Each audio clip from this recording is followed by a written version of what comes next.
Este programa é uma produção independente e todo o conteúdo é de responsabilidade de seus idealizadores.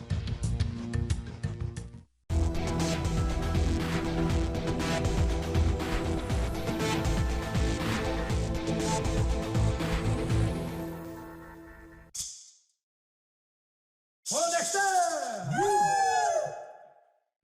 Uchijoya chaleya ke jokale salkinete setsoka yogate kachalete zachinete chaleya ke jokale salkonete setsoka yogate kachalete zachinete chaleya ke jokale salkonete setsoka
Boa tarde, Rio Grande do Norte. Ao som e as imagens desse belo cântico do povo Funiô Tapuia, nós iniciamos mais uma edição do programa Diálogo Potiguar, uma edição especialíssima, porque hoje nós vamos tratar da saga, da luta, da resistência dos verdadeiros donos dessa terra chamada Brasil. São os povos indígenas. E hoje não vamos poder contar presencialmente com a participação de nosso querido poeta Crispiniano Neto, que está fazendo um rápido e tranquilo tratamento de saúde, vai estar conosco semana que vem, mas vai deixar aqui uma participação daqui a pouquinho com vocês. Ao meu lado, lá na ponta, Geraldo Pinto, para o seu boa tarde. Boa tarde, ouvintes, boa tarde aos que estão nos assistindo, boa tarde a você que está nos ouvindo através das 24 rádios que reproduzem o nosso programa. É com muita satisfação que eu recebo aqui o nosso cacique Luiz Catu, cacique potiguara, e que veio aqui nos ensinar um pouco. Nós estamos com Eva Potiguara, que está remota, não podemos ter a presença aqui da nossa querida Francisca do Tapará. Francisca teve um pequeno problema, e não inclusive um problema tecnológico, porque o celular dela deu problema, então não pôde estar conosco sequer remotamente. Mas é um prazer muito grande para mim. Quero mandar um abraço à Gamboa do Jaguaribe, obviamente aos meus parentes do Catu, claro, óbvio, né? E dizer da emoção de estar aqui. Realmente é um momento especial. Nós queremos agradecer a todos e todas que nos acompanham no nosso PNTV Play, para dizer que compartilhe, que siga a nossa rede, que apoie esse projeto, que nos ajude aí com o seu Pix, faça a contribuição para que esse projeto continue, que é um espaço onde nós vamos poder dialogar com a sociedade, podemos apresentar aqueles pontos de vista que você não vê na mídia local. Bem, a gente tem muito pouco tempo para tanta coisa importante. E eu acho que nós já podemos começar, Geraldo e Luiz, muito obrigado por você estar aqui, é uma honra para você poder falar da luta do povo indígena, especialmente do povo Catu. E a gente poderia conversar com Eva Potiguara, né, que está remotamente. Liberou, não? Daqui a pouquinho, então. Ela ainda não liberou a câmera, mas daqui a pouquinho está com a gente. Então, a gente pode começar a conversar com o Luiz aqui. E dar uma paradinha, traz Eva, e depois a palavra do nosso Crispiniano, que já gravou uma mensagem nesse dia. Geraldo, deixar que você comece a bater uma bola com o nosso querido líder Catu. Meu cacique, eu costumo dizer sempre 3 coisas que o Moisés diz que são muito fortes. Não foi descoberta, foi uma invasão. Não foi miscigenação, foi estupro. Não foi sincretismo religioso, nem é sincretismo religioso, é imposição religiosa. O nosso querido Ailton Krenak, o filósofo indígena, diz que há 523 anos há uma guerra contra os povos indígenas. Todos os dias se persegue, se mata um dos povos originários daqui. Como você vê e quais são... Primeiro queria dizer, Luiz Catu, eu sou índio, e em contexto urbano, óbvio, e Luiz eu conheço desde que cheguei aqui no Rio Grande do Norte, porque fui à aldeia. E para mim é uma honra receber Luiz. Né? Semana passada teve lá em Campinas, e este abril, Moisés e nossos telespectadores e ouvintes, é o abril da resistência. A invasão foi dia 22 de abril. E o dia que eles reservaram para nós o ano todinho, chamado Dia do Índio, que até a Baby Consuelo cantou muito bem, todo dia era dia de índio e é dia de índio, não é 19 de abril, que vai ser transformado em Dia dos Povos Indígenas. Luiz, esse abril de lutas, esse abril que nós conseguimos ter um ministério agora, este abril que nós conseguimos salvar nossos irmãos Yanomami, mas estamos com problemas com os Guajajara, que estão em guerra declarada contra eles, matando todos os dias. Estamos em guerra na fronteira com o Mato Grosso, estamos em guerra contra os Terena, estamos em guerra contra os Quengan-Guarani, então estão em guerra contra os Tupinambá no sul da Bahia, matando, Massacre. entendeu? Uma guerra de genocídio. Mas, se for na Ucrânia, se for na Armênia, todo mundo destaca a guerra. Genocídio é genocídio em qualquer lugar do mundo, é terrível. E você, como o nosso cacique potiguar, como é que você está vendo, quais são as expectativas, as esperanças e as preocupações que tem um líder como você, dessa nação, que é a dona disso aqui, porque não é propriedade, nós somos parte da natureza, a gente não tem terra, e nós somos parte dela. Então, boa tarde, é uma honra muito grande para mim. Boa tarde, Geraldo, meu parente Geraldo. Boa tarde, companheiro Moisés, né? Gratidão, viu, pelo convite, pela oportunidade, né? O espaço de fala a nosso povo, isso é importantíssimo. Eu agradeço demais a articulação que o Geraldo, né, tem feito aí, esse convite de estar aqui. Para nós, povos indígenas, né, a gente tem feito o maior esforço, viu, Geraldo? O maior esforço mesmo para poder levar essa voz de luta, essa voz de quebra de invisibilidade, de quebra de estereótipos, de quebra de muitos preconceitos e, claro, muitas tentativas de apagamento, né, que a gente tem sofrido desde como você bem falou, da invasão. Isso é bem claro. E isso a gente tem tentado reescrever, que foi reproduzido em livros didáticos, né, em livros paradidáticos o tempo todo, que o Brasil foi descoberto em... Está bem próximo, né? 22 de abril. Está bem próximo. Foi descoberto e Pedro Álvares Cabral é herói e tantos outros heróis.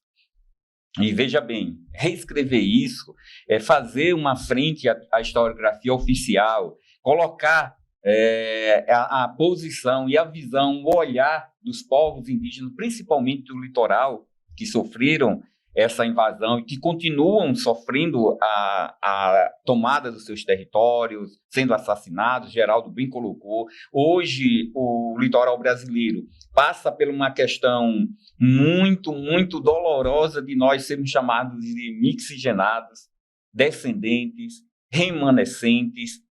Por quê? Usam essas palavras contra os povos indígenas do Nordeste, do litoral brasileiro em si, porque foi o povo que teve o primeiro contato, foi o povo que primeiro resistiu à invasão e resistiu a ponto de que agora que eles chegaram no Brasil profundo, que nós falamos, que é esse Brasil profundo? A mesma guerra que Geraldo falou, a mesma guerra que Krenak, né, diz que ainda estamos em guerra, ela está acontecendo no Brasil profundo. A Amazônia sofre essa guerra, os povos isolados, eles sofrem esses ataques que fizeram há mais de 500 anos atrás ao invadir o litoral, eles fazem hoje lá na Amazônia. Usar armas biológicas, quando a gente fala em guerra hoje em arma biológica no mundo, assusta o mundo, não é verdade? Mas usaram aqui sem respeito nenhum, sem... temor nenhum contra os povos indígenas, difundir varíola, rubéola e tantas outras doenças para matar, para apagar etnias, apagar povos, apagar línguas, apagar culturas e, claro, tomar a terra. Então, essa guerra, ela não tem um olhar unificado do planeta, né, para com os povos indígenas. É importante que isso a gente perceba, mas nós também temos uma consciência de luta dos povos indígenas que a gente não tem um sentimento de ódio. Eu acho que é importante perceber, não é, Geraldo, que nosso povo, apesar de viver constantemente lutando para que seus direitos fundamentais sejam respeitados, a gente nunca deixou que transparecesse um sentimento de ódio pelo que, né, muitas outras civilizações fizeram e fazem com os povos indígenas. A gente tem um sentimento, sim, de reparação. Isso é importante que aconteça. É importante que estanque a sangria, sangue indígena, e é um grito, né, de muitos povos indígenas nesse Brasil, nenhuma gota a mais. É importante estancar essa sangria e é importante reparar todo o dano que e isso tem causado aos povos indígenas, a todas as etnias do Brasil. E é por isso que a gente fala em demarcação. E quando fala em demarcação, o Rio Grande do Norte tem uma reparação histórica muito grande a acontecer. Luiz, ao longo da minha vida jornalística, eu sempre nos apresentava que o Rio Grande do Norte ele tem uma das menores populações indígenas entre todos os estados da federação, certo? Aí eu queria que você fizesse aí, colocasse exatamente hoje quais são que população é essa, qual é o número dela, quais são os grupos que estão em atividade hoje. Bom, essa falácia, né, que foi muito reproduzida, inclusive de não ter mais povos indígenas no Rio Grande do Norte, isso aí, claro, foi uma reprodução atendendo a um chamamento dos coronéis, os famosos coronéis da época, os reis do açúcar e do gado aqui desse litoral e do sertão desse estado. E não foi fácil a gente conseguir nos reorganizarmos como povo e chegarmos a cobrar que essa política pública ela fosse reparada, a ponto de que no censo oficial, até a década de 90, nós não aparecíamos no censo. Quer dizer, como é que você ia contar uma população de um povo se ele não é contado pelo censo? Imagine, né? Inclusive, a Prefeitura de Natal devolveu vacinas do Covid, dizendo que não tinha índio dentro de Natal. Foi devolvida. E isso já é recente, né, Geraldo? Agora, para mostrar que não é de 500 anos, nós estamos há 523 anos, porque... Isso. Me diga uma coisa, eu sempre coloco isso, ô Luiz. Um negro não precisa estar na África para ser reconhecido como negro.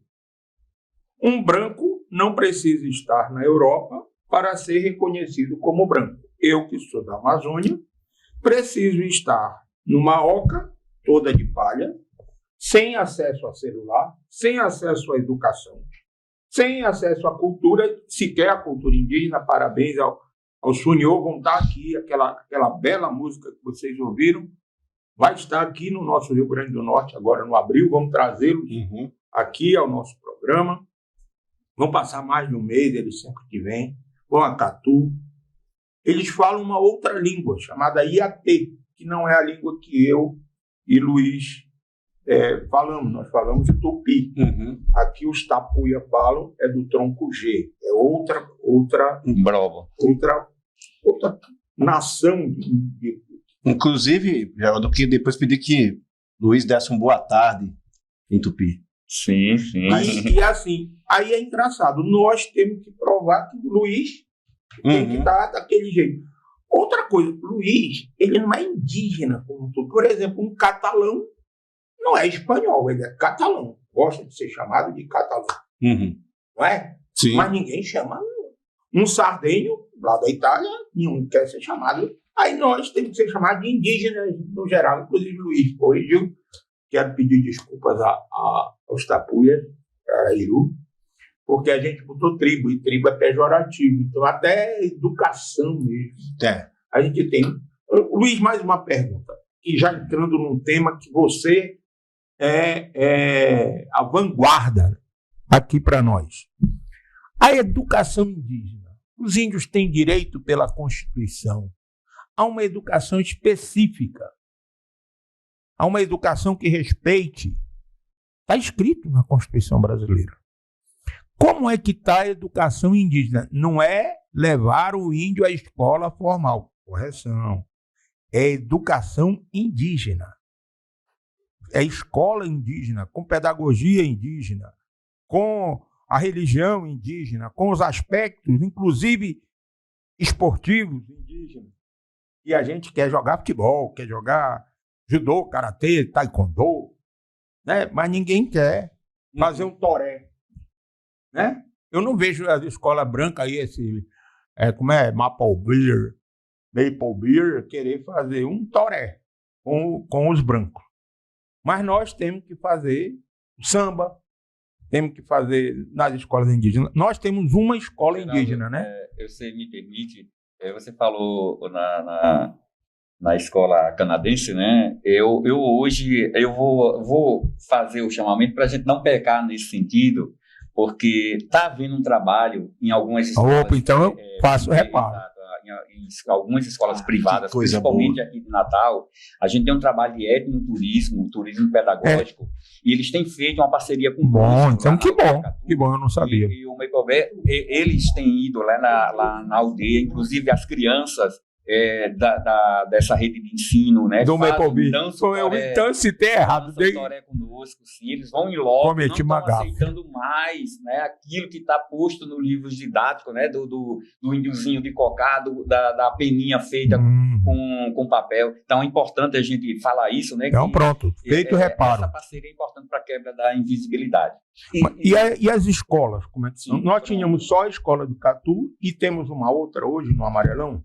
Temos mais escolas, no geral. Então lá a gente tem a aldeia Tapará, Ladeira Grande e a aldeia Lagoa do Mato. Então, ali tem um território Tapuia, né, os Tarairiú, estão ali concentrado entre São Gonçalo e Macaíba. Seguindo para a região do Mato Grande, entre João Câmara e Jardim de Angicos, a gente tem ali 6 aldeias do território Mendonça. Então, são 6 aldeias do território Mendonça. E seguindo até a sul, aí a gente tem os caboclos, que eu falei, né? Tem um povo aqui no Rio Grande do Norte que eles se autodeclaram caboclos. Então, os caboclos de Açu. E a gente vai até, aí eu já pulei aqui um pouco, porque em Ceará-Mirim nós temos os parentes Potiguara e Birapi de Ceará-Mirim, ali na região do Rio dos Índios e Ceará-Mirim. E vamos parar lá em Apodi, os Paiacus de Apodi, então na Chapada do Apodi, que é a parente Lúcia lá, um abraço para a parente Lúcia. Onde vai ser inaugurado o museu, né? O primeiro museu indígena do Rio Grande do Norte, o Museu Luísa Cantofa. Ou seja, não são poucos. Não são poucos. E eu queria fazer um reparo aqui, viu? Esse também é um trabalho do nosso querido Crispiniano Neto. E vai falar daqui a pouquinho. Que se não fosse Crispiniano, a gente não estava com esse museu. Eu não digo tanto se não fosse Crispiniano, não, mas né? Porque se não fosse Lúcia, na verdade... Não, Lúcia não existiria os índios. Então, mas o trabalho, o governo do Estado, a Fundação, né, tantos outros órgãos tiveram aí, né, com sua contribuição de apoio. Mas aí o mérito a gente não pode tirar da Lúcia, nossa claro guerreira, né, resistente, aparente Lúcia, né, que começou com o museu na sua casa, na própria casa, usando como museu. Luiz, só pedindo licença... Itapuã, já podemos? Ainda não, certo. Então, mais uma questão aqui para Não, lá vai ter uma escultura, vai ser na sexta-feira, né? Que vem? Já teve? Já está funcionando. Tem uma escultura do Guaraci, se você não conhece. Outra coisa, se você está nos vendo, vá aqui a Catu, bem pertinho, 60 quilômetros aqui de Natal. Conheça, vá lá. No restaurante, tem um restaurante Tupi. Muito boa comida, maravilhosa, espetacular. Viu, Geraldo?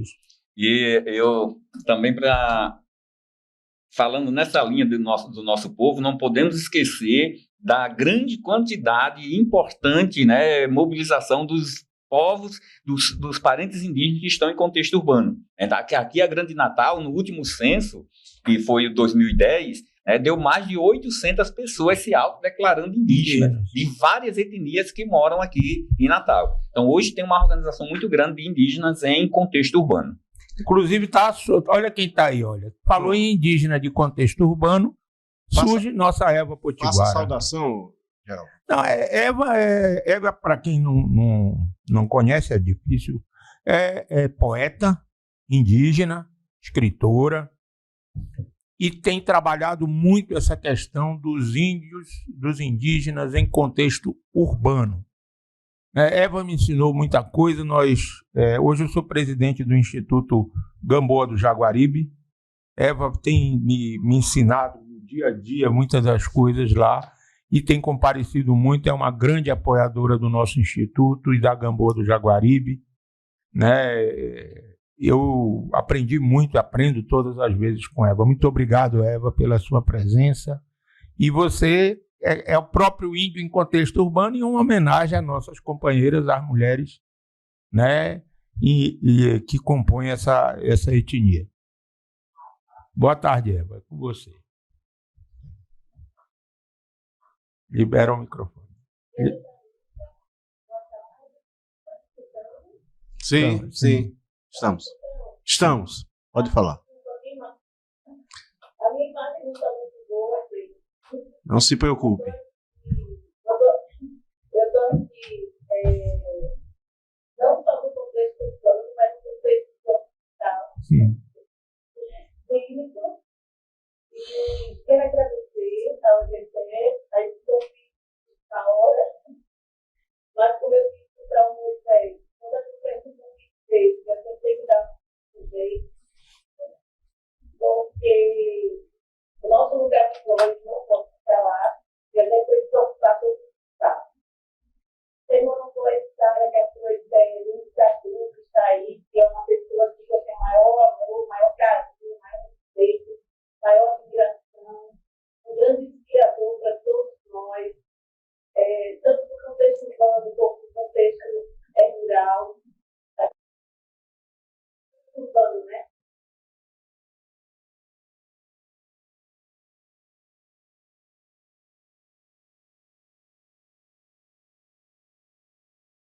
Comemorar, chamar de Jesus.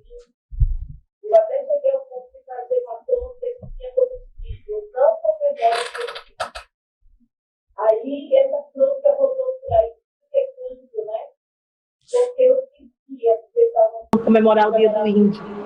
Teve gente, crítica de todo tipo, mas no texto eu chamava a atenção de que nós precisamos chamar os indígenas para ir nas escolas, chamar pessoas, professores, grandes moromboessara como Luiz Catu, Francisca Tapará, Zuleide, que é uma pessoa assim também batalhadora, ativista no campo indígena, Lúcia Paiacu, né? Os nossos parentes que trazem... Tivemos um probleminha. Tivemos um probleminha no áudio, na transmissão, está travando um pouco e daqui a pouquinho a gente tenta retornar com Eva. Mas a gente pode seguir aqui no debate com o próprio Luiz e também, Geraldo, a palavra do poeta. Ok, voltamos depois dessa estabilidade técnica já reposta pelo nosso qualificado Itapuã. Pedimos desculpas, mas são coisas da internet, das redes. Mas vamos aproveitar nosso líder Catu aqui. Luiz, nessa conversa agora off, eu ouvi um papo sobre demarcação, que é um problema crucial para os povos indígenas. Como é que anda essa questão aqui no Rio Grande do Norte? Falar em demarcação de terras indígenas, principalmente nesse mês de abril, é um dos principais temas, né? Que ele está sendo discutido, debatido, ele está sendo questionado em todos os espaços onde tem a luta dos povos indígenas. O Abril Indígena e o ATL, o Acampamento Terra Livre, que vai acontecer entre os dias 24 a 28 de abril, tem como um dos principais focos tratar da questão das demarcações das terras indígenas. Hoje, no Brasil, tem um déficit muito grande de reparação para a demarcação de terras indígenas. Os últimos anos, né, de um governo de retrocesso, não demarcou nenhuma terra indígena, cumprindo aí uma promessa para os reis do agronegócio e do financiamento de algumas campanhas anti-indígenas. Isso foi muito, muito complicado e doloroso para os povos indígenas. Então, a gente está com uma questão, né, de emergência mesmo, a demarcar terras indígenas. No Rio Grande do Norte, a gente tem uma prioridade máxima. Está no alerta vermelho a prioridade do Rio Grande do Norte por não ter nenhuma terra indígena demarcada. Nós contávamos com 2 estados no Brasil que não tinham ainda terras indígenas demarcadas, que era o Rio Grande do Norte e o Piauí. O que acontece? Lá no Piauí, o governo do Piauí garantiu uma reserva a nível estadual para parte de indígenas que estão lá no Piauí. E isso foi importante, foi um avanço, né, a sinalizar para um processo para demarcação de terras indígenas naquele estado. O Rio Grande do Norte, a gente não tem nenhuma reserva criada a nível estadual e não tem nenhuma área demarcada né, que é a função da FUNAI aí, homologada pela Presidência da República. Então, a gente tem um processo muito grande de luta, temos uma terra com o GT já praticamente finalizado, que é o Sagitrabanda, né, precisando avançar para a sua homologação, lá em Bahia Formosa. Temos terras ajuizadas, a exemplo de Catu, o território Potiguara-Catu está ajuizado, está no STJ, o processo ajuizado para a criação de GT para a demarcação. O território Mendonça também está com seu processo ajuizado. O território dos Tapuias-Tarairu, entre Itapará, em Macaíba e São Gonçalo do Amarante, e tantas outras terras indígenas que têm um processo de identificação e delimitação, mas que precisam avançar para se criar um GT de demarcação. Antes de Geraldo falar, só fazer um agradecimento à Eva Potiguara, que estava na sua fala, na sua participação muito emocionante e importante, o papel da mulher indígena, dessa representatividade tão necessária, mas infelizmente houve esse problema técnico, ela não pôde estar mais conosco, mas voltará oportunamente, sim, é o convite nosso. Geraldo. Nós tivemos que criar um novo link. Eu queria pedir para você compartilhar, queria curtir o nosso canal, se inscreva no PNTV Play e faça um Pix. Se você fizer um Pix de R$10, você concorre a um livro do Lula na literatura do cordel, do nosso querido Crispiniano Neto. A pedidos de várias pessoas, nós vamos sortear hoje um livro. E eu estou querendo combinar aqui, sem combinar com os donos do programa, que é eu Crispiniano, Moisés e Cipriano, se a gente pode adiar o sorteio, porque o pagamento só sai segunda-feira, muita gente só recebe no 5º dia útil, e é na segunda-feira, e mandaram pedidos aqui para mim. E a gente sortear 2 livros na próxima semana. Não um, mas 2. Fazer um sorteio de 2. Vocês podem se manifestar no chat, o que acham dessa proposta. E aí é R$10, e você já bem identificado, é Diálogo Potiguar 13, está aí, @gmail.com. E nós queremos agradecer já aos que colaboraram, bastante pessoas já colaboraram conosco, e dizer a vocês que um dos motivos vai ser a gente ajudar, viu, Cacique? Para que a gente possa ir ao acampamento, né? Ao acampamento Terra Livre, para que vocês possam ir, né? E ter representação do nosso Rio Grande do Norte. Conte conosco, conte com esse canal, para divulgar, inclusive lá, ao vivo e a cores, uma participação sua será muito importante. Né? Aqui o canal nosso é o Potiguar Notícias, nós queremos tudo o que tiver que tenha a ver com Potiguar, não só Rio Grande do Norte, sim. Né? Que tenha a ver com a nação Potiguar, que tenha a ver com aqueles que são originários daqui. Eu queria aproveitando lhe fazer uma pergunta, eu perguntei já sobre educação, né? Em educação a gente precisa avançar mais na educação indígena. Lhe perguntei sobre a questão do etnodesenvolvimento, a Sônia Guajajara, a ministra, tem batido muito nesse negócio, inclusive nos financiamentos, porque o cara pensa que é só para financiar. É óbvio que a cultura indígena é o principal, mas, por exemplo, a gente poderia ter um dicionário de Iatê, um dicionário de Tupi, não é? Poderíamos estar nas escolas do jeito que tem dicionário de inglês, de francês, de alemão, né? Eu queria te perguntar sobre a questão da saúde, Luiz. A saúde agora com esse escândalo, que foi o que esse genocida desse Bozo, ladrão de joia, né? Começou, não está tudo joia, não. Tinha um avião lá que era cocaína, não é tudo joia, não. Né? Mas ele está começando a pagar aquele bandido. E aí ele massacrou propositadamente para matar, e matou, né? Dezenas, centenas de pessoas, milhares de brasileiros. Com certeza poderiam ter sido evitados. Mas a questão da saúde indígena, como é que está a questão da saúde lá? E, ao mesmo tempo, uma pergunta que aí é uma dúvida minha, e você como autoridade. A presença da medicina é boa, fantástica, salva vidas, mas ela não cria um conflito cultural com aquela benzedeira, com aquele pajé, com aqueles que fazem também a ciência indígena. Como é que nós vamos conciliar na questão da saúde? Porque os nossos povos são milenares e têm a sua maneira de fazer saúde. Como é que você vê essa questão da saúde nas comunidades indígenas? Bom, Geraldo, os povos indígenas nunca recusaram, né, o conhecimento da saúde, né, trazida por outros povos. Isso para a gente é importantíssimo.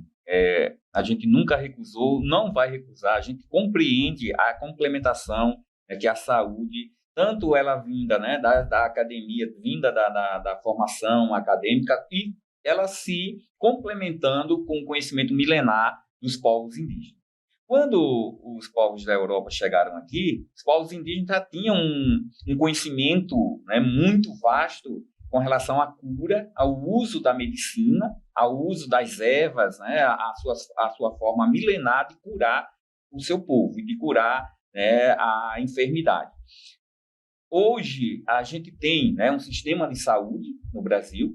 Hoje, a gente tem um atendimento específico. Infelizmente, ele não está ainda em todos os espaços, em todo o território nacional, esse atendimento específico. O Rio Grande do Norte está aí numa empreitada para ter um DSEI, que é o Distrito Sanitário Especial Indígena, né, para ter esse atendimento específico no estado do Rio Grande do Norte, mas é uma realidade já no Brasil, a SESAI, a Secretaria Especial de Saúde Indígena, e que os DSEIs estão, né, em muitos desses estados, com exceção ainda do Rio Grande do Norte e Piauí, levando esse atendimento específico. Esse atendimento ele tem que acontecer de forma que o médico, né, que vem com todo o seu conhecimento, atendendo ao SUS, né, ali pelo SUS, ele, quando ele vem pela uma demanda da CESAI, do DSEI, ele vai entrar numa aldeia, ele vai entrar para fazer aquele atendimento multidisciplinar, né, com a sua equipe,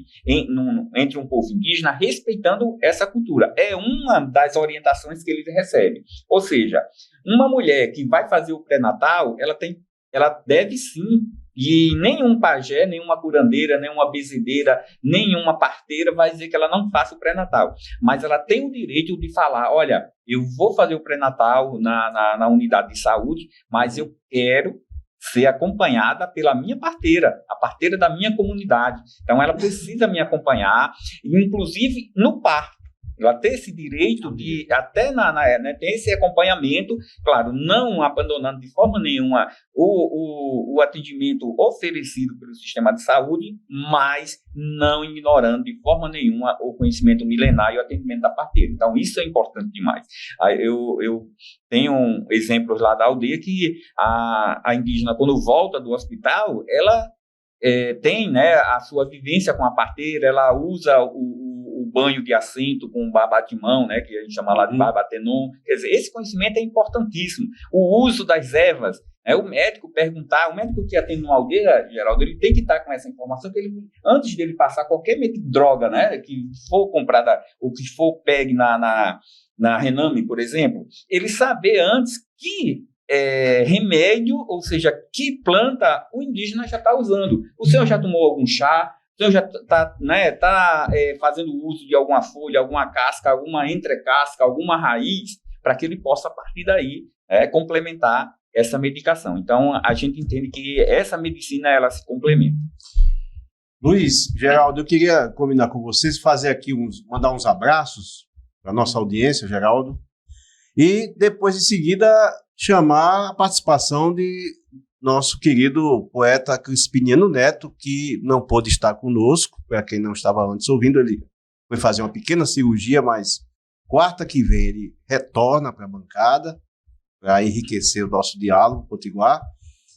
E, enfim, fazer sua consideração também sobre o tema de hoje. Mas primeiro mandar um abraço para Ariane Silva, Jefferson Tavares, Afrânio Melo, Cleandro Martins, Aldo Cardoso, Wilson Gonçalves, Luciano Lima Cunha, professor Kleber, Paulo Vieira de Oliveira, Jarbas Ribeiro, Márcio Luiz, Terezinha Paiva,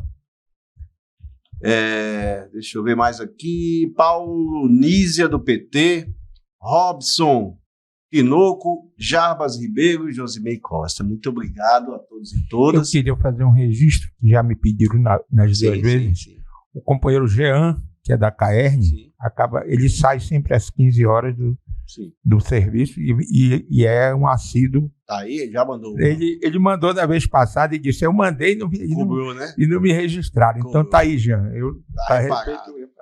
Itapuã, podemos colocar a palavra participação do nosso querido Crispiniano Neto.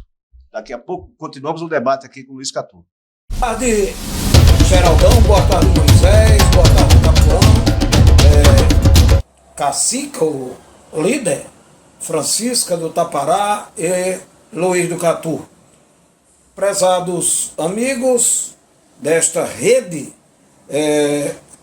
por que nós vamos hoje, diante de tantos problemas no Brasil e no mundo, tratar de um assunto que muita gente acha que não deve mais se tratar? Absurdo. É a questão indígena. Nós temos hoje no Brasil um depoimento de Jair Bolsonaro, que é muito importante para saber como é que foi essa história das joias. Donald Trump já foi transformado em réu nos Estados Unidos. O ensino médio está sendo discutido, vários e vários outros problemas, a ida do presidente Lula à China, a discussão dos estudantes, a Bibi perigosa envolvida com um sargento do exército, a líder dos atos terroristas no Rio Grande do Norte. O irmão dela, provavelmente ela também, se escondia na Vila Militar do Rio de Janeiro.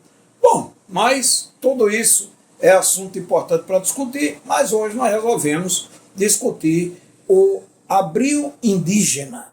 Abril Indígena é a programação, né, que a FUNAI e o Ministério dos Povos Originários, criado recentemente pelo presidente Lula, vem trazer para o Brasil sair dessa história do que a Baby Consuelo, hoje Baby do Brasil, dizia.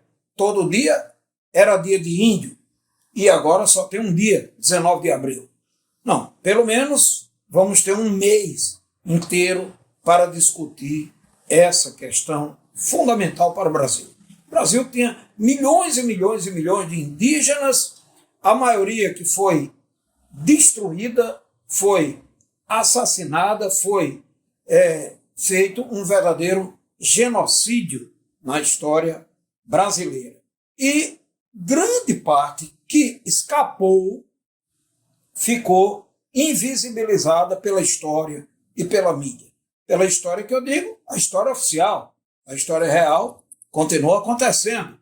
O Rio Grande do Norte, até poucos anos, 10 anos atrás mais ou menos, não se falava em indígenas. E de repente se viu que tem, inclusive, tribos que funcionam como no passado, só que eles estão aculturados.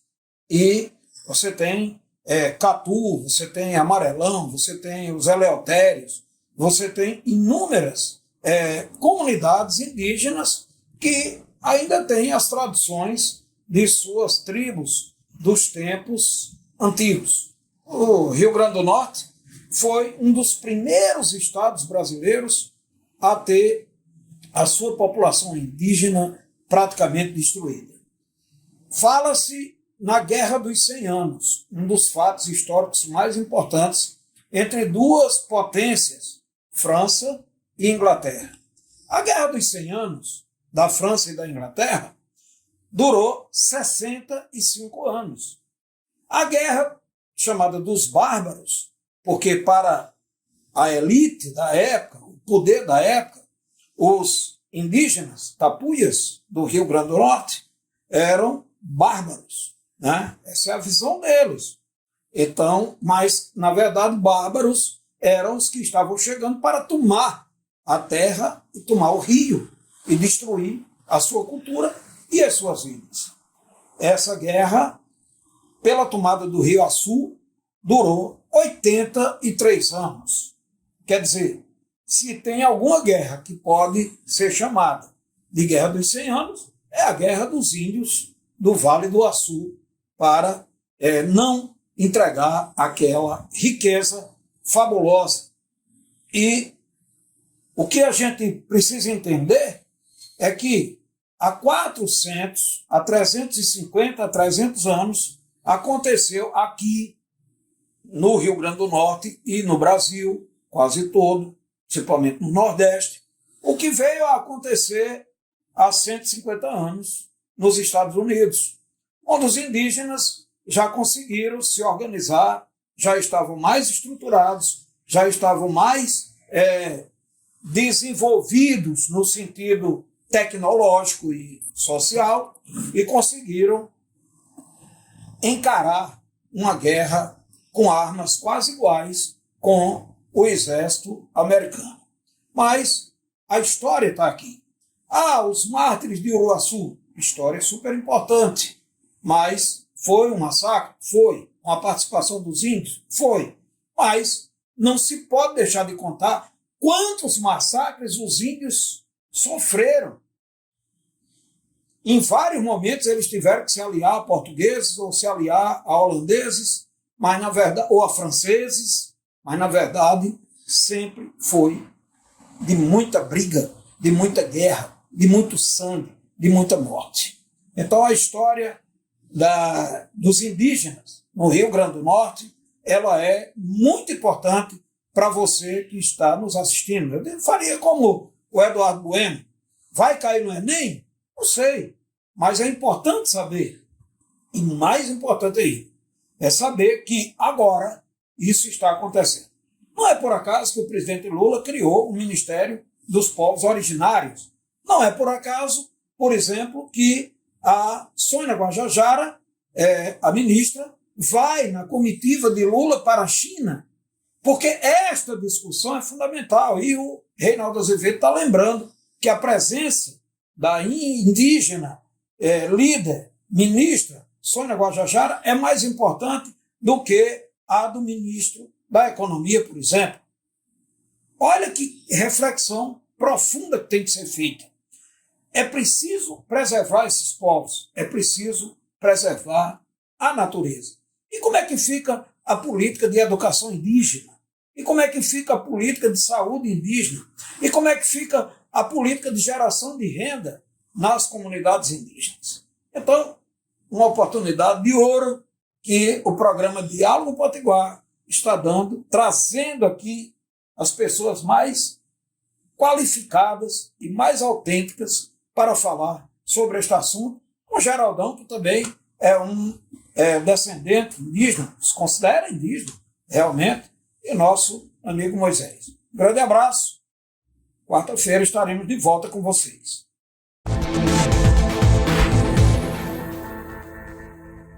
Esse foi Crispiniano Neto com a sua reflexão, com esse tema importante.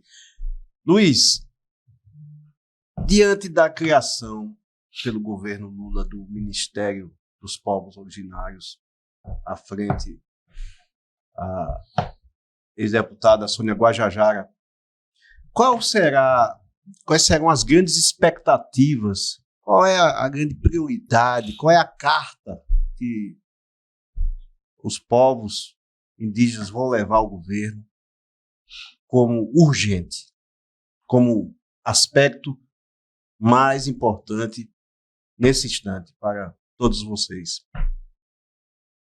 Olha, criando um ministério, e é uma reivindicação dos povos indígenas, né? E Lula, quando visitou o ATL, ele em palco lá no acampamento Terra Livre, eu estava lá, em Brasília, isso antes da campanha, né? O último ATL, o Lula fez algumas falas importantes, inclusive algumas promessas, e uma das promessas foi criar esse ministério. Uma outra promessa que a gente está aí, né? Inclusive esse ministério, a gente está contando com esse ministério para alavancar esse revogaço, porque o revogaço de alguns decretos, medidas provisórias, tantas outras leis que foram criadas para tirar direitos indígenas, elas precisam ser revogadas urgentemente, isso é importante lembrar, traz aí uma nova página na história. A gente diz que a gente está num conceito aí de reescrever essa história com muito empoderamento, porque dando o status de ministério, né, a luta dos povos indígenas, tendo uma indígena ali pautando, levando a reivindicação de todas as bases indígenas do Brasil, porque esse ministério está articulado com todas as articulações que tratam, né, da luta dos povos indígenas. Aqui no Nordeste, a gente tem a APOIME, né, que ela traz aí as reivindicações de todas as etnias do Nordeste, de Minas Gerais e de Espírito Santo. Explica o que é a APOIME. A APOIME é a Articulação e Organização Indígena dos Povos, né, e Organização dos Povos Indígenas do Nordeste, Minas Gerais e Espírito Santo. Então, essa APOIME tem micro-regionais em todos os estados do Nordeste, de Minas Gerais e do Espírito Santo, com exceção do Maranhão. O Maranhão ele está mais articulado, né, com as organizações da Amazônia. Então, ela é uma das maiores, eu participando, acompanhando, né, inclusive tive em Carmésia, em Minas Gerais, comemorando os 30 anos de APOIME, veja, 30 anos de organização. Ela tem um status de maior organização, das maiores organizações indígenas do Brasil. Então, ela está articulada com o Ministério, ela está levando reivindicações ali para o Ministério. Na Amazônia a gente tem a COIAB, por exemplo, ela traz a luta, o grito, né, a reivindicação de todos os povos indígenas que compõem aquele território. A APIB recebe e abraça todas essas organizações, porque a APIB é a articulação dos povos indígenas do Brasil. Entendi. A Soninha Guajajara já foi, né, a coordenadora da APIB. Então, antes de ir para o Ministério, ela estava ali coordenando a própria APIB. Mas dentro dessa prioridade para os indígenas do Rio Grande do Norte, sim, qual é a urgência? Demarcação. Essa a gente não pode tirar. Tem muitas outras lutas que a gente está atrelada aí. Mas demarcação é urgente. Não tem mais tempo para falar, olha, vamos pensar como demarcar as terras indígenas do Rio Grande do Norte. Não tem mais tempo para isso. É importante demarcar já. Demarcação já. Geraldo. Queria falar agora sobre uma coisa que é muito cara a nós, a questão da cultura. Nós na Gamboa temos, através... Você explica o que é Gamboa. A Gamboa do Jaguaribe, já lhe convidei para ir lá. Não, mas explica que tem gente que não sabe. Não sabe o que é Gamboa. Gamboa é onde escondiam os seus navios, né? Aqui todo mundo acha que o Potengi é um só. Mas o Potengi tem duas grandes Gamboas, Manibu e Jaguaribe.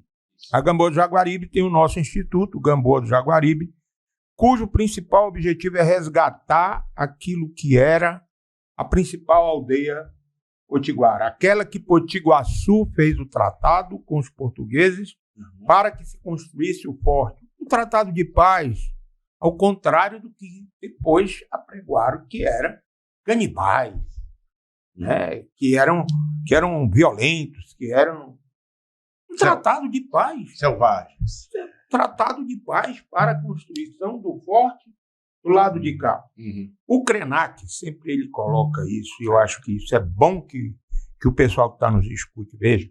Repare, Fernando Henrique Cardoso tentou fazer a trajetória 500 anos depois de uma caravela de lá até aqui, a caravela se espatifou e não chegou. Esse pessoal que chegou ao Brasil, e provavelmente pode ser que tenha chegado ao Marco de Touros, chegou aqui todo cheio de doença, cansado, com fome, e foram tratados por nós. Foram tratados por aqueles que diziam... Aliás, o Darcy Ribeiro sempre diz que quem criou a miséria na África e nas Américas foi o homem branco, porque eles escrevem toda vez que chegam que só querem um paraíso.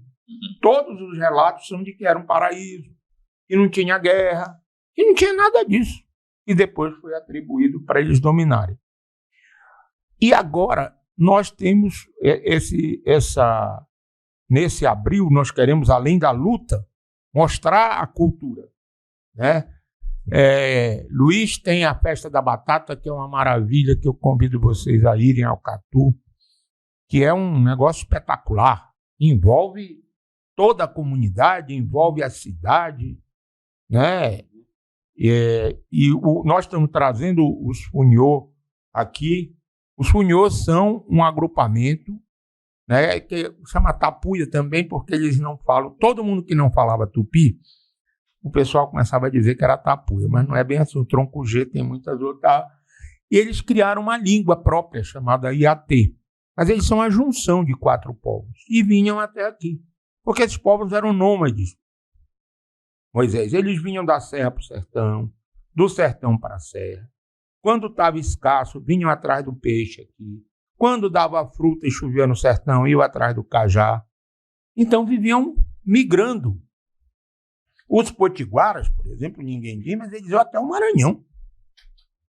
Né? Não era só o Rio Grande do Norte, dessa divisão Rio Grande do Norte e Ceará. Grande nação. Era uma nação de 100 mil, estou errado.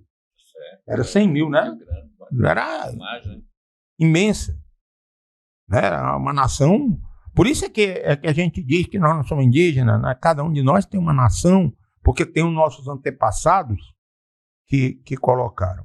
Então, do ponto de vista da cultura, como você vê a gente poder ter, com o governo do Estado, com o governo federal, com a iniciativa privada, como você estava dizendo, a iniciativa privada tem ido também muito a Gamboa, levado com os municípios, mas infelizmente nós temos uma dificuldade. Railda e Irã, você conhece eles dois, são 2 guerreiros, tentam colocar um menino na escola pública. Nós agora vamos levar a prefeitura do Natal, o prefeito apoia a Gamboa, transforme.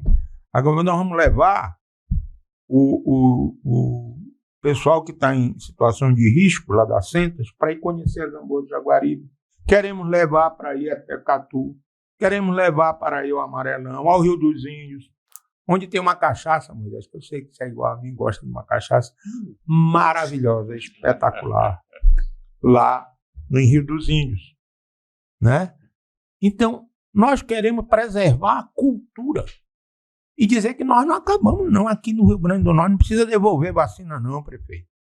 Não precisa devolver. Tem gente aqui que se reivindica e que como Eva, como eu, e que poderemos ser vacinados.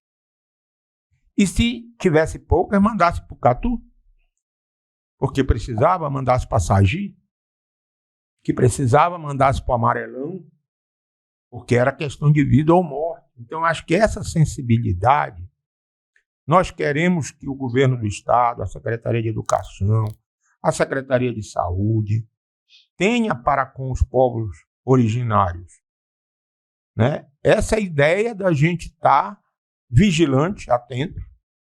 Quando for, o próprio Luiz me corrigiu aqui, é para isso que a gente tem que corrigir mesmo. Mas, se não fizer, nós temos 523 anos que nós lutamos por isso. Esperamos que com isso, né, Luiz, a cultura seja. Me fala mais como é que está o Catubi. Fala do restaurante. Mora lá qualquer dia desse, eu vou contigo lá. Vamos. Que aí ele não fala, mas a mulher dele é uma cozinheira espetacular. Vamos. Aí eu tomo uma cachaçinha que tem lá, tem uma companheira que faz, que é o fino da... Não vou dirigir. Tá certo. A gente arruma alguém para dirigir, porque tem polícia rodoviária, inclusive, no campo. Vamos cumprir a lei. Como é lá? Fala do Catu. Bom, Geraldo. Catu já está dizendo a própria palavra, né? Ao pé da letra, bom. Então, quando você chega lá, você percebe por que a palavra significa isso, né? Está numa terra boa como Catu. Catu significa bom. Olha, simplesmente é bom. Hoje, com essas ações de etnoturismo que nós desenvolvemos lá, a gente tem criado, né, algumas estratégias para receber pessoas, não só para tomar um banho de rio, não só para conhecer a comunidade, mas também para quebrar a invisibilidade, né? A gente está ali mostrando como vive hoje no século XXI, 2023, um povo indígena no litoral do estado do Rio Grande do Norte. Hoje a gente tem, viu, Geraldo, lá, administrado por indígenas, 2 restaurantes. É um restaurante muito bom, que inclusive é mais antigo que o Espaço Potiguara Catu, que é o espaço que eu estou lá coordenando juntamente, né, com irmãos, com parentes, um espaço coletivo. Tem também a Olho do Catu, restaurante muito bom, à margem do rio também, serve uma comida muito boa, e eu recomendo que os parentes, ou seja, que todos aqueles, né, que estão em cidades vizinhas, que estão nos acompanhando, estão aqui em Parnamirim, na capital do estado, vão lá conhecer. E tem o Espaço Potiguara Catu, que a gente está lá fazendo uma atividade. Eu, né, ofereço algumas palestras nesse espaço, faço alguns guiamentos juntamente com o Mucunã, aprendiz de pajé na aldeia, o Ianguara, que é um especialista em pintura corporal. Tem um coletivo junto com as meninas, as senhoras, as jovens indígenas que fazem um maravilhoso artesanato, são artesãs, e que trabalham... Temos algumas cultura. Imagens, né, Luiz? Isso mesmo, algumas imagens do nosso povo. Inclusive, nessa imagem eu estava mais novo, né? Mas você continua novo. Rapaz. E a gente oferece uma imersão para quem vai à aldeia. Tem um especial de camarão, viu, Geraldo, lá que você está convidado. Juntamente bora, Moisés. Se você quiser comentar alguns rituais aí. Pronto, o Toré Potiguara, esse é um toré aberto, né, que a gente convida os visitantes para poder participar do toré. A gente canta, dança usando a maraca. Você está vendo que eles estão, né, com um instrumento na mão que é a maraca. Ao ritmo da maraca nós cantamos e dançamos. Esse toré é um toré comemorativo, né, para receber o outro, para se alegrar com a vinda, a chegada do outro. Toré é uma dança comemorativa. A chegada, né? E conhecer o novo, conhecer o outro. A gente também usa tambores no toré. E também usa flauta. Essa é uma das referências do nosso povo. O toré hoje da aldeia Catu é um toré muito, muito sólido. A gente tem um toré de lua cheia a cada 28 dias, né, sagrado o nosso toré de lua cheia. Ele acontece na aldeia Catu. Inclusive, a gente tem recebido muita visita, pessoas, né, que querem conhecer um pouco mais, se aprofundar um pouco mais da cultura, né, nessa tentativa de também colaborar nessa recuperação histórica, né, da cultura que tanto tentaram apagar, que é a cultura dos povos indígenas. É importante, eu acho particularmente, se eu não estivesse na bancada, eu estaria vendo esse programa, porque é muito importante nós apresentarmos não só a resistência desses povos, mas como a necessidade do reconhecimento de toda a sociedade da existência e dos seus direitos. Então, assim, essa é a proposta do nosso programa, é trazer essas verdades para cá. São algumas verdades que você não vê na mídia oficial. Geraldão. Eu queria agradecer o professor Kleber. O professor Kleber, além de professor da rede estadual, ele vende carro e vende plano de saúde. Quem quiser, mande um zap para o nosso programa. O professor Kleber fez uma doação. Se alguém comprar um carro ou comprar um plano de saúde dele, a mensalidade ele vai doar para a gente mandar para o acampamento.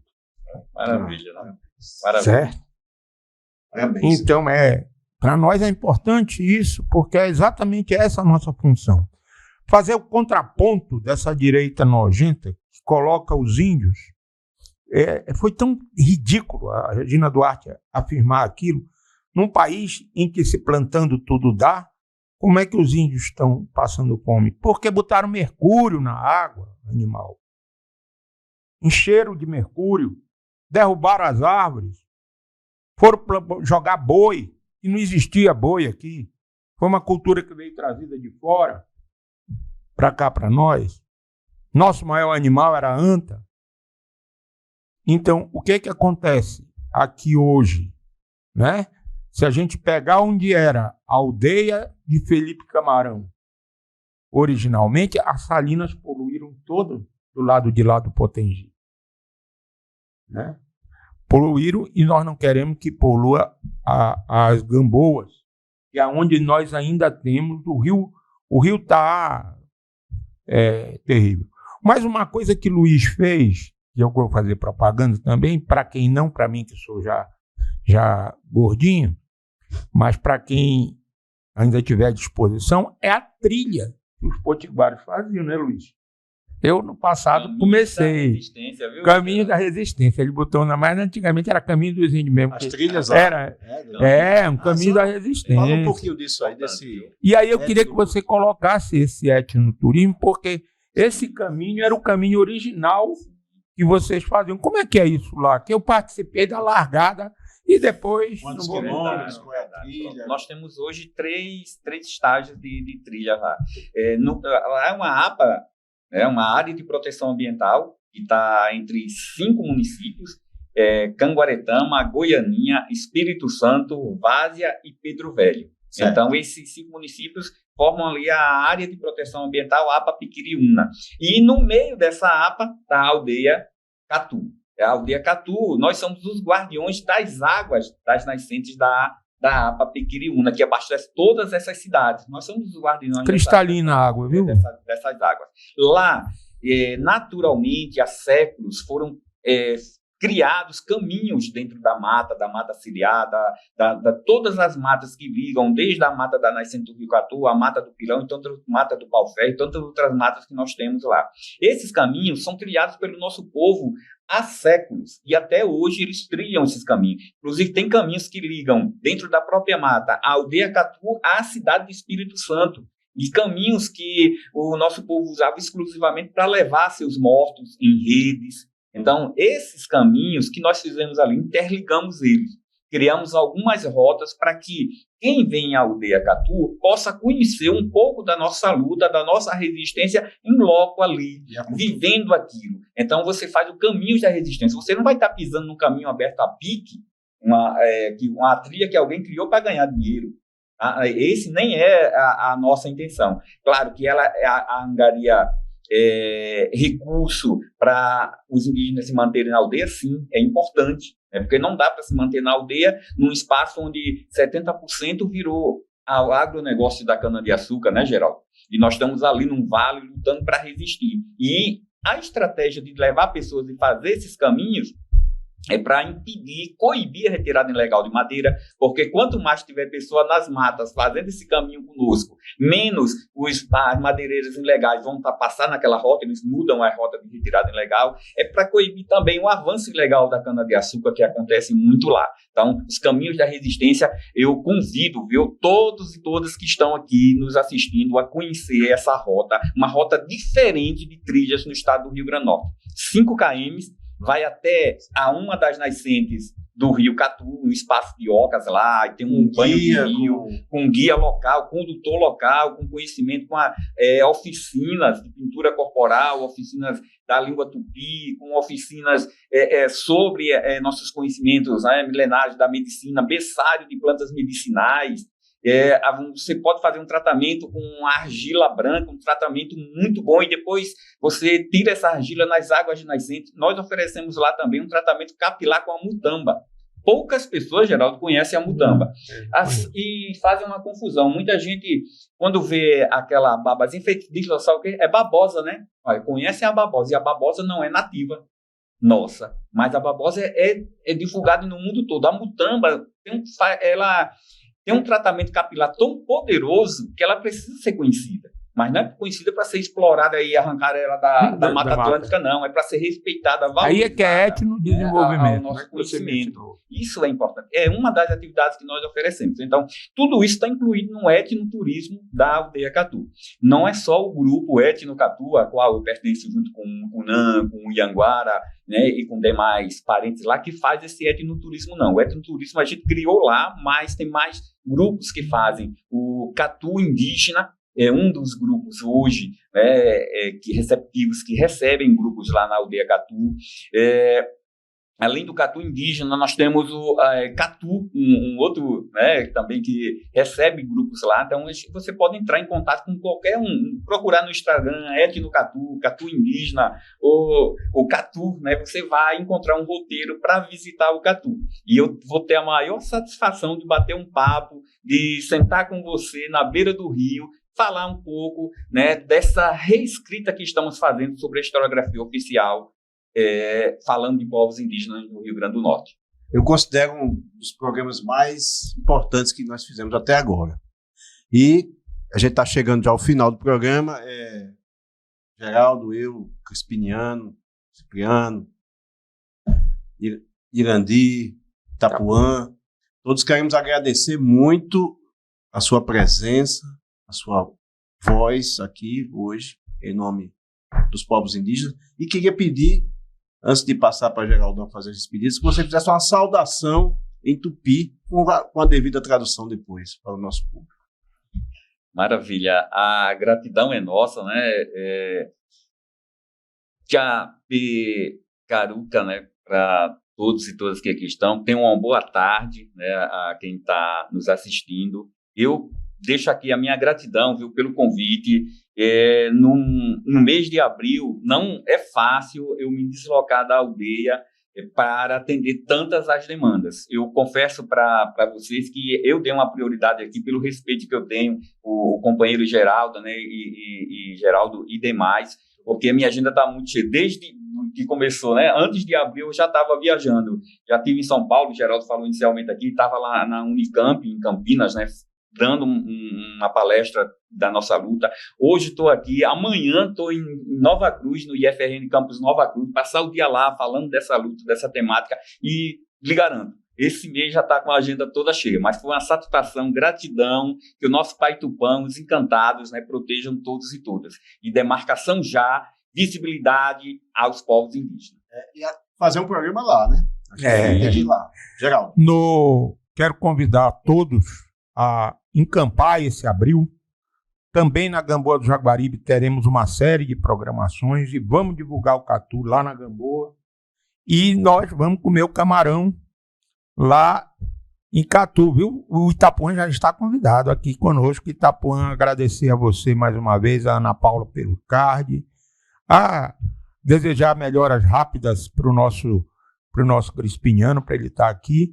Agradecer, obviamente, ao meu cacique, meu irmão, meu parente, que sempre nos recebe maravilhosamente lá. Conheça o Catu.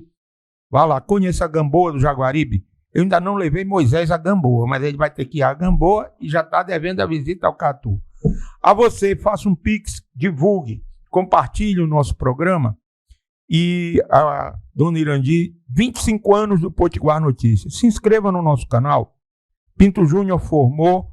Isso aqui, infelizmente, o Covid o levou por causa desse bandido que estava na presidência, que não providenciou as vacinas. Nós tivemos essa perda irreparável para nós do Potiguar Notícias, mas estamos aqui com a liderança da nossa Irandi. Compartilhe e se inscreva no canal e faça um pix, R$10, e concorra ao livro do Crispiniano Neto autografado. Em abril é dia de luta. O Dia dos Povos Indígenas é dia 19 dos povos, todos os povos, mas o dia de luta vai ser no acampamento. E eu quero estar aqui no nosso programa ao vivo, na quarta-feira que tiver, com o nosso cacique mandando diretamente de Brasília, né, para a gente ver, uma chamada ao vivo de lá, né, para a gente mostrar para o Rio Grande do Norte esses lutadores todos que estão aí há muito tempo, muitas vezes aos troncos e barrancos, saindo pedindo dinheiro para um, dinheiro para outro. Agora nós temos que dizer isso. A governadora Fátima, quem eu tenho um grande respeito, que ela possa incentivar a educação nos povos indígenas, inclusive uma saudação aos professores que estão em greve, na greve justa, pelo piso. Eu sou do sindicato, sou da greve, os professores têm todo o direito, espero que a governadora resolva isso, mas principalmente, obviamente, puxando para a nossa sardinha, a questão indígena. Então, quero agradecer mais uma vez, dizer que nós estamos juntos e semana que vem estaremos aqui novamente, Potiguar Notícias. Tamo junto, companheirada. Obrigado, até quarta que vem com mais um tema. Compartilhe, apoie a nossa causa, o nosso projeto, Diálogo Potiguar. Um abraço a todos e todas. Onde está? O chicho ya chale ya que yo cale salkinete Setsokai okate kachalete salkinete Chalayake chokale salkonete Setsokai okate kachalete salkinete Chalayake chokale salkonete Setsokai okate kachalete salkinete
Salkinete